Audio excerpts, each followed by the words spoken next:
সম্প্রতি পাকিস্তান ভারতের মধ্যে সংঘর্ষ বন্ধে যুক্তরাষ্ট্রের প্রেসিডেন্ট ডোনাল্ড ট্রাম্পের ভূমিকা নিয়ে দুই দেশের মধ্যে উত্তপ্ত বিতর্ক তৈরি হয়েছে।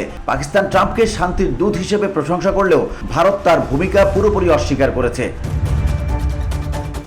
11 মে নিয়ন্ত্রণ রেখা বরাবর গোলাগুলির পর যুদ্ধবিরতির ঘোষণা আসে। পাহেলগামে হামলার পর ভারতের কথিত প্রতিশোধমূলক হামলার মাধ্যমে ইসলামাবাদ ও নয়াদিল্লির মধ্যে সাম্প্রতিক উত্তেজনা বেড়ে গিয়েছিল।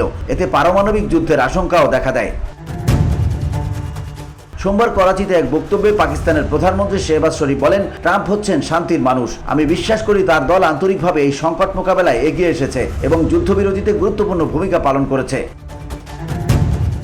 এদিকে হোয়াইট হাউসে প্রেসিডেন্ট ট্রাম্প সাংবাদিকদের বলেন, আমরা এক ভয়াবহ পারমাণবিক যুদ্ধ থামিয়েছি। লাখ লাখ মানুষ মারা যেতে পারত। আমি গর্বিত যে আমরা তা ঠেকাতে পেরেছি। তবে ভারতের অবস্থান ভিন্ন। দেশটির পররাষ্ট্র সচিব বিক্রম মিশ্রি সোমবার সংসদীয় কমিটির এক বৈঠকে বলেন, এই যুদ্ধবিরতি ছিল পুরোপুরি দ্বিপাক্ষিক সিদ্ধান্ত। কোনো তৃতীয় পক্ষ এতে জড়িত নয়। তিনি দাবি করেন, পাকিস্তান থেকে কোনো পারমাণবিক হুমকির ইঙ্গিত মেলেনি এবং ভারত শুধুই জাতীয় স্বার্থে কাজ করেছে। কয়েকজন সংসদ সদস্য প্রশ্ন তোলেন, ট্রাম্প একাধিকবার কাশ্মীর ও যুদ্ধবিরতি নিয়ে কথা বললেও ভারত সরকার কেন কোনো প্রতিক্রিয়া জানায়নি। এ নিয়ে মার্কিন যুক্তরাষ্ট্রের কাছে বিবরণীর নিয়ন্ত্রণ চলে যাওয়ার আশঙ্কা প্রকাশ করেন তারা।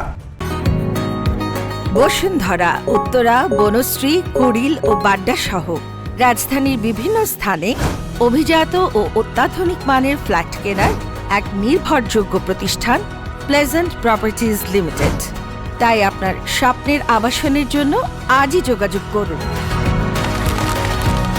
Pleasant properties limited, where destiny matches eventually.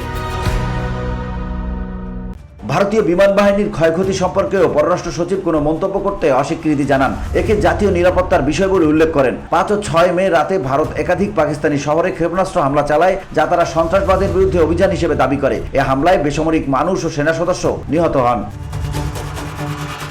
VOD Bangla news desk.